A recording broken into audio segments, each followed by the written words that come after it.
outside the city stands a grand mansion. On November 13th, 1967, a lone man stood in front of the mansion gate. It was George Trevor, a famous architect from New York, who had designed this mansion and ultimately had it built. As thanks for having completed the construction, the millionaire Oswald E. Spencer sent him a written invitation telling him to bring his family and come visit the mansion. Trevor told his wife, Jessica, and his daughter, who was about to turn 14, Lisa, to go there ahead of him, and he would drive over there after work. But when he arrived at the mansion, he couldn't see his wife or daughter anywhere. Trevor headed for the house and entered, and he too would never get out there to see the light of day again. This here is the sole copy of his notes. These are the things Trevor wrote down during his time at the mansion. Trevor had been offered an unbelievable sum of money from Oswald to design and build this house, and it took him a total of 5 years until it was completed. Why did it take so long? And could he possibly have known of the strange incidents that would happen at this mansion 30 years later?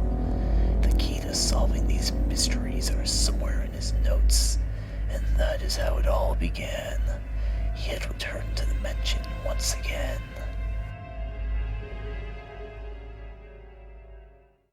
November 13th, 1967. I finished up my work, left New York, and finally arrived at the mansion at 6 p.m. this evening. The spacious main entrance hall, the 2 rounded stairs in the center of the hall, leading to the 2nd floor.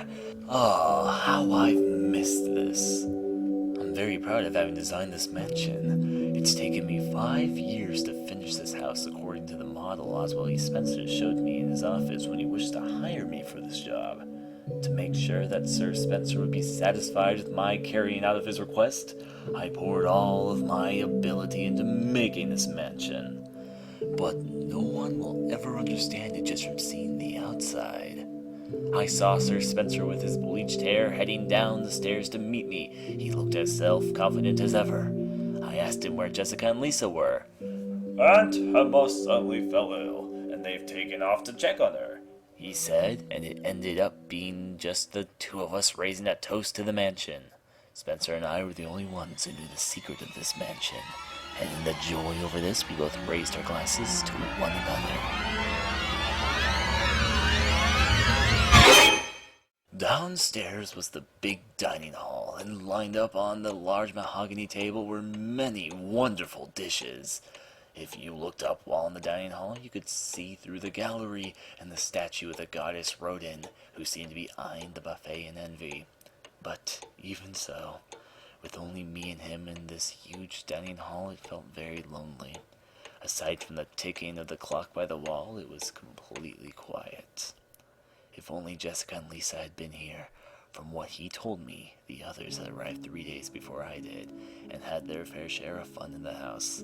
Especially Lisa, who he had let use the house piano as much as she liked.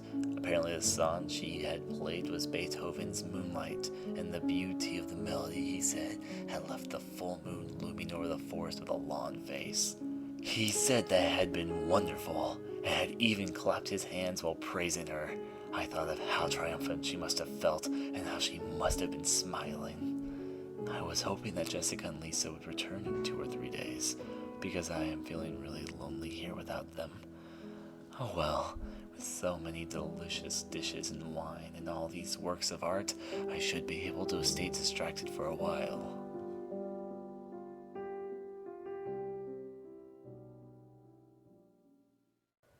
November 14th, 1967. Sir Spencer gave me a tour of the house today. He opened a door, and in front of me was a corridor with many doors to other rooms. I just stood there and gaped in amazement over the splendor and extravagance.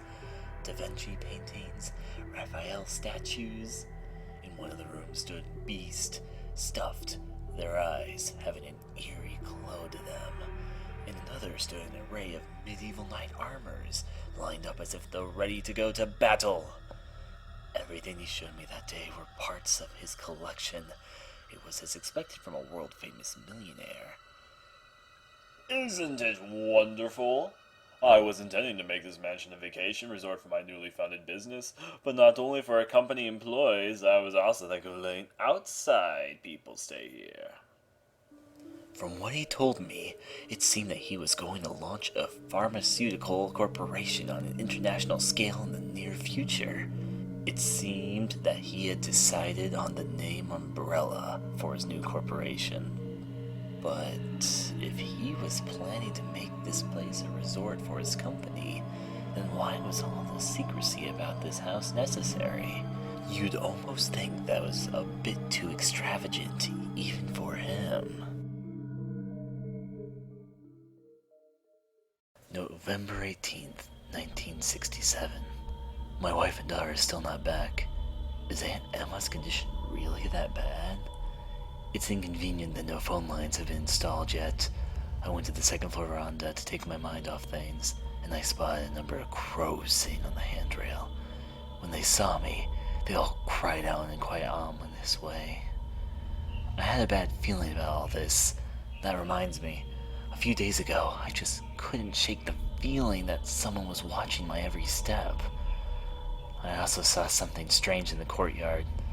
I knew of an artificial waterfall, but behind the water current, I caught a glimpse of a staircase leading to a basement of some sort.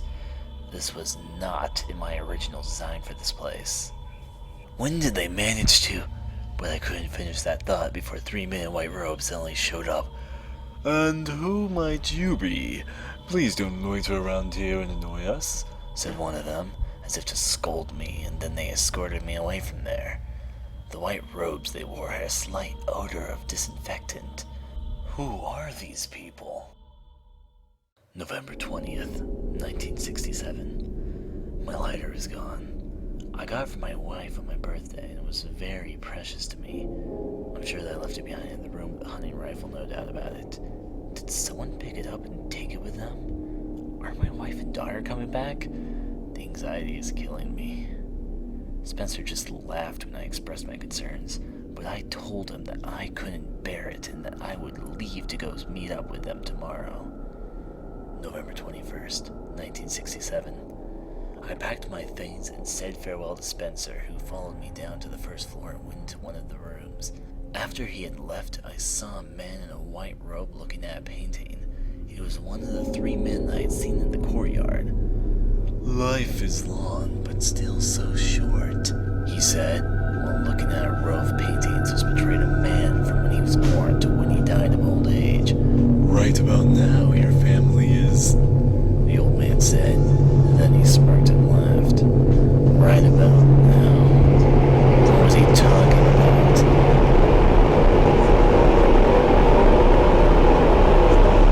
Then I suddenly felt something hot in the back of my head and I lost consciousness.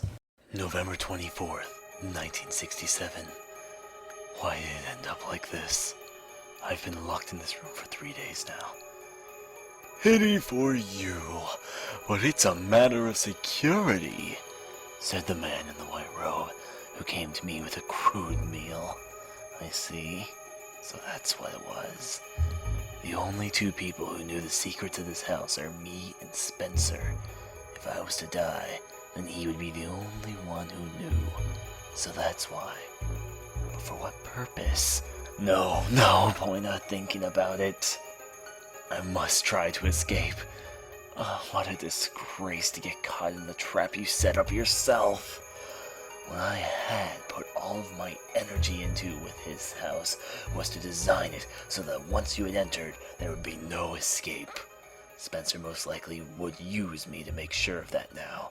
Suddenly, I could feel things dropping down on my body from the ceiling. Spiders! A seemingly endless supply of spiders was crawling all over the floor. I unintentionally took a step back and crushed several of them under my foot. November 27th, 1967. I have somehow succeeded to escape from that room, but believe me, it is not easy to get out of this mansion. I have to keep track of every trapping mechanism, or else. The one-eyed tiger, the golden emblem. I need to concentrate and try to remember what it was all about. November 28th, 1967. What the hell is going on here? I saw one room where some sort of gigantic planet stretched all over the room. I've never seen such a plant before.